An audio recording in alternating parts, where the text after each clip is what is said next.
খাস কলকাতা একেবারে নারকীয় কাণ্ড। রাস্তার মধ্যে ভ্যাটের মধ্যে পাওয়া যাচ্ছে কাটা মাথা। যখন আজ সকালে স্থানীয় বাসিন্দারা এই কাটা মাথাটি দেখেন, দেখে তারা হতচকিত হয়ে যান, চাঞ্চল্য ছড়িয়ে পড়ে।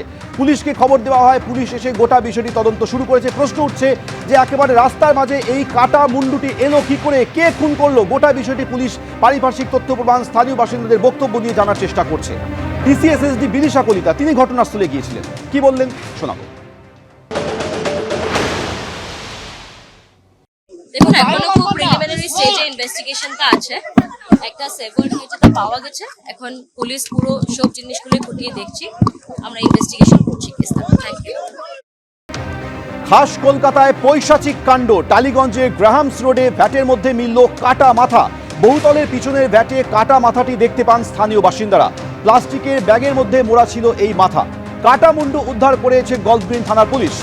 ঘটনাস্থলে ট্র্যাকিং ডগ এনে তল্লাশি চলছে। কাটা মাথাটি মহিলার বলে প্রাথমিক তদন্তে পুলিশ অনুমান করছে। দেহের বাকি অংশের খোঁজে সিসিটিভি ফুটেজ খতিয়ে দেখছে পুলিশ। আজ সকালে টালিগঞ্জে গ্রাহামস রোডে ভ্যাটের মধ্যে থেকে মিলল এই কাটা মাথা।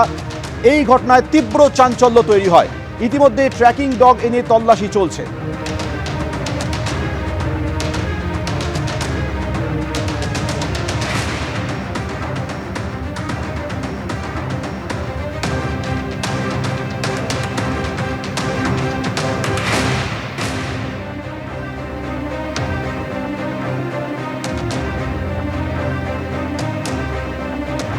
আমাদের সঙ্গে এই মুহূর্তে রয়েছে আমাদের দুই প্রতিনিধি, ময়ূখ ঠাকুর চক্রবর্তী এবং ঝিলম করঞ্জায়। ময়ূখ রয়েছে ঘটনাস্থলে, যেখান থেকে এই কাটা মাথা উদ্ধার হয়েছে, এবং ঝিলম করঞ্জায় রয়েছে আধারশিলা অ্যাপার্টমেন্টের কাছে, যেখানে ট্র্যাকিং ডগ সরাসরি গিয়ে উপস্থিত হয়েছিল।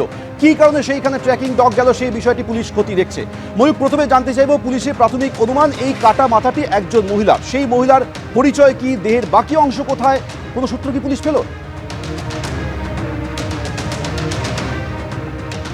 দেখো, এগুলোই তো মিসিং লিঙ্ক, অর্থাৎ বাকি দেহাংশ কোথায় ফেলা হলো এবং যে কাটা মাথা রিকভারি যেটা পাওয়া গেল গ্রাহাম রোড থেকে, সেটা কার? তদন্তকারী আধিকারিকরা প্রাথমিক তদন্তের পর তারা যেটা বুঝেছেন, তারা যেটা বলছেন যে ধারালো অস্ত্র দিয়ে কাটা হয়েছে, এবং যে রক্তের দাগ যেগুলো গলার সামনে যেখানে কাটা রয়েছে, সেই যে ইনজুরি মার্ক, সেখানে যে রক্তের দাগ পাওয়া যাচ্ছে বা যে ব্লাড স্টেন পাওয়া যাচ্ছে, সেগুলো কিন্তু ফ্রেশ ব্লাড। অর্থাৎ 24 ঘন্টা আগে যদি কাউকে মার্ডার করে এখানে ফেলে দেওয়া হতো, সেক্ষেত্রে রক্ত শুকিয়ে যেত।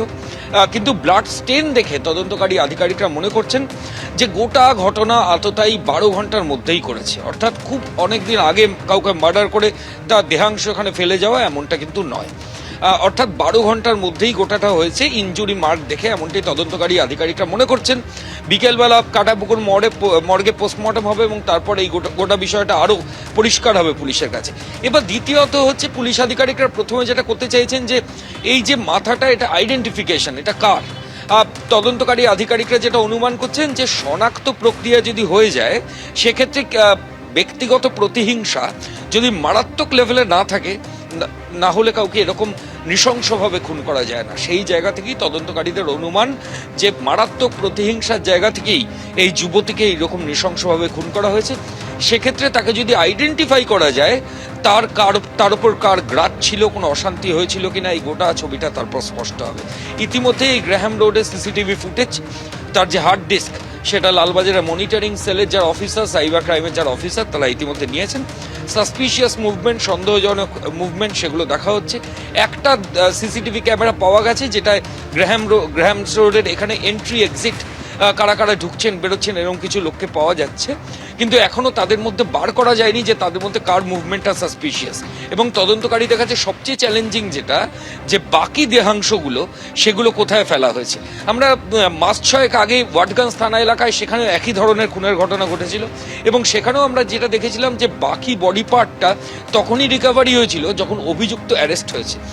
ফলত তদন্তকারী আধিকারিকদের কাছে এখন প্রথম চ্যালেঞ্জ এই যে যার যুবতী, যার মাথাটা রিকভারি হলো, সেটাকে আইডেন্টিফাই করা, এবং দ্বিতীয়ত হচ্ছে ময়নাতদন্তকারী চিকিৎসক, পারিপার্শ্বিক তথ্য প্রমাণ, এই সমস্ত তথ্য একেবারে সার্কামস্ট্যান্সিয়াল এভিডেন্সেস নিয়ে পুলিশ ইতিমধ্যে তদন্ত শুরু করেছে।